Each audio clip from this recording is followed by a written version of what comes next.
네, 안녕하세요. 민주언론 시민연합 이봉우입니다. 오늘 시민방송심의위원회 리포트 두 번째 시간입니다. 두 번째 시간이자 마지막 시간. 먼저 지난 시민방송심의위원회 5차 안건 결과부터 말씀드리겠습니다. 5차 안건 어떤 보도였는지 영상으로 먼저 확인하고 오시겠습니다. 불법 폭력 집회를 주도한 혐의로 수감됐던 한상균 전 민주노총 위원장이 형기를 6개월가량 남기고 오늘 가석방됐습니다. 가석방 일성은 다시 머리띠를 동여매고 통 크게 한번 해보겠다는 거였습니다. 오늘의 포커스는 한상균의 가석방에 맞췄습니다. 캐주얼 정장에 말쑥한 얼굴. 형기를 6개월 남기고 가석방된 한상균 전 민주노총 위원장입니다. 많이 낯설어가지고 오늘 날씨가 많이 좋습니다. 다시 또 머리띠를 동여매고 이 세상을 바꾸는 추억이 될 수 있도록. 2년여 전 조계사에 피신했다 경찰에 체포돼 갈 때도 한 전 위원장은 머리띠를 동여맸었습니다. 저는 다시 머리띠를 동여맸습니다. 다시 투쟁을 이어갈 것입니다. 당시 한 전 위원장은 불법 폭력 집회를 주도한 혐의로 지명수배를 받고 있던 상태였습니다. 이후 민노총은 한 전 위원장을 양심수로 규정하고 지속적으로 석방을 요구해 왔습니다. 지난 광복절 특사 때 한 전 위원장이 포함되지 않자 문재인 정부를 독재 정권과 비교하기도 했습니다. 촛불 정부를 자유하는 정부라면요 6개월 동안에 더 이상 감옥에 있을 이유가 명분이 없습니다. 인권단체인 국제 앰네스티는 양심수를 폭력을 행사하거나 옹호하지 않았지만 신념을 표현했다는 이유로 투옥된 사람으로 정의합니다. 그런데 법원 판결문은 한 전 위원장이 주도한 2015년 민중총궐기 대회 상황을 이렇게 묘사하고 있습니다. 쇠파이프로 경찰관들을 무차별적으로 폭행했다. 경찰 버스의 주유구에 불을 붙이려고 하는 등 경찰 버스들에 대한 방화를 기도하였다. 당시 경찰관 100여 명이 다치고 경찰차 40여 대가 파손됐습니다. 오늘 국회 본관은 고성이 오갑니다.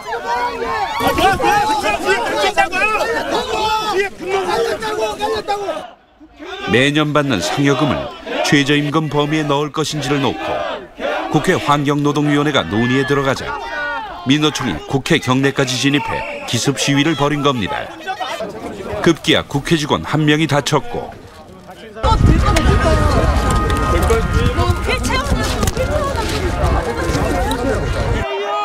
조합원 12명이 경찰에 연행됐습니다. 한 전 위원장은 출소 뒤 첫 일성으로 다시 투쟁을 외쳤는데 동지들과 함께 김명환 위원장님과 함께 힘차게 전진해 나가겠습니다. 투쟁! 한 전 위원장이 말하는 투쟁, 불법과 폭력이 난무하는 투쟁이 아니기를 바랍니다. 뉴스9 포커스였습니다.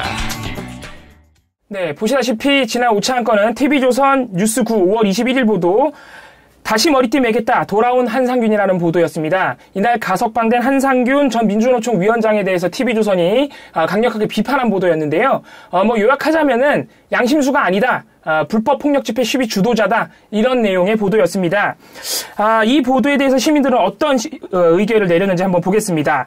제재 수위부터 볼 텐데요. 먼저 법정 제재가 도합해서 98% 정도가 나왔습니다. 세세하게 보자면은 가장 높은 징계인 프로그램 중지 수정 정정이 56.5%, 관계자 징계가 22.9%, 경고가 12.3%, 주의가 6.4%였습니다. 이번에 행정제재, 행정지도가 좀 나온 편입니다. 그러니까 벌점이 없는 행정지도가 2% 정도 됐는데요. 권고가 1%, 의견 제시가 0.4%, 그리고 아예 문제가 없다는 분들도 0.5%에서 도합 2%가 나왔습니다. 이거를 정리해서 말씀드리자면은 3, 4차 안건과 비슷한 수준의 제재라고 보시면 되겠습니다. 그런데 이게 우리가 좀 따져봐야 될 부분이 있는데요. 지난 3, 4차 안건은 TV조선의 김정은 위원장 그리고 북한에 대한 조롱방송이었습니다. 보도가 아니라 조롱하는 방송이었다는 점이죠. 그런데 제재가 비슷하게 나왔습니다. 특히 가장 높은 징계인 프로그램 수정 정정 이 부분이 56.5%, 지난 3, 4차 안건과 똑같은 수치로 나왔거든요. 근데 이번 5차 안건은 보도였다는 점에서 좀 제재가 다르게 나오지 않을까 이런 생각도 했었습니다. 왜냐하면 똑같이 보도였던 지난 2차 안건이 어떤 보도였냐? 풍계리 취재하러 간 외신 기자들에게 북한이 1만 달러를 요구했다는 그런 보도였습니다. 이거는 이제 프로그램 수정 정정이 72%까지 나왔거든요. 근데 같은 보도, 외국 보도인데 이번 5차 안건은 최고 수위 징계가 56%밖에 안 나왔습니다. 그래서 저희가 이걸 굳이 따져보자면은 지난 2차 안건 풍계리 외신 기자 1만 달러 요구 보도는 오보인 점이 확실하게 드러나는 그런 보도였던 것과 달리 이번 5차 안건은 TV조선이 한상균 위원장을 바라보는 관점 이 부분이었기 때문에 해석의 여지가 좀 있다. 우리 심의위원들이 그렇게 판단하신 걸로 저희가 보고 있습니다. 그래서 조롱방송이었던 지난 3, 4차 안건과 비슷한 56%의 가장 높은 징계를 내렸다. 이렇게 저희가 판단하고 있습니다. 시민들이 적용하신 조항을 한번 보겠습니다. 저희가 두 가지 조항을 제안해드렸습니다. 제10조 사실보도와 해설 등의 구별 그리고 제14조 객관성 이렇게 제안을 해드렸는데요. 대다수의 시민들 82% 이상의 시민들이 이 두 조항을 모두 중복 적용하셨습니다.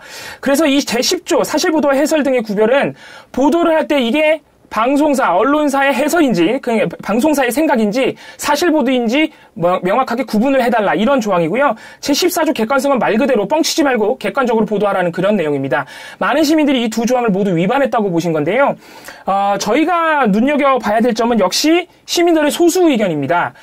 이 두 가지 조항 말고도 다른 조항을 직접 적용하신 시민들이 있어요. 먼저 제20조 명예훼손 금지를 직접 조항하신 시민이 있습니다.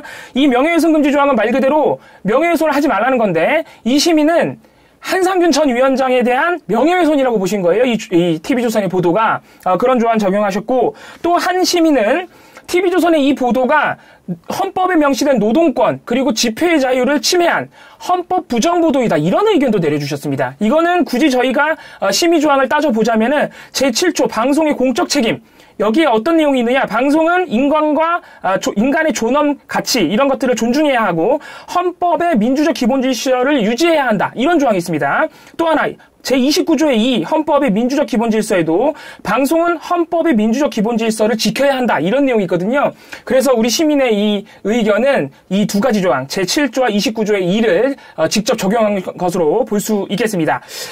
네, 5차 심의에 참여한 시민 구성 말씀드리겠습니다. 총 1261명의 시민이 참여해 주셨고요. 남성이 66.6%, 여성이 33.3%, 성별 공개를 거부하신 분이 한 분 있었습니다. 연령대별로 보자면 10대가 0.6%, 20대가 3.3%, 30대가 21.3%, 40대가 50.5%, 50대가 19.1%, 60대 이상이 5.2%였습니다. 참여해주신 모든 시민 여러분들께 감사의 말씀을 드립니다. 이번 6차 안건도 저희가 상정이 됐습니다. 역시 심의에 영향을 미치지 않기 위해서 제가 여기서 말씀드리진 않겠습니다. 민원연 홈페이지 또는 시민방송심의위원회 홈페이지 직접 방문하셔서 이번에도 많은 참여를 부탁드리겠습니다. 시민방송심의위원회 리포트 오늘은 여기까지 하고요. 다음부터는 다스웨이다로 다시 찾아뵙겠습니다. 감사합니다.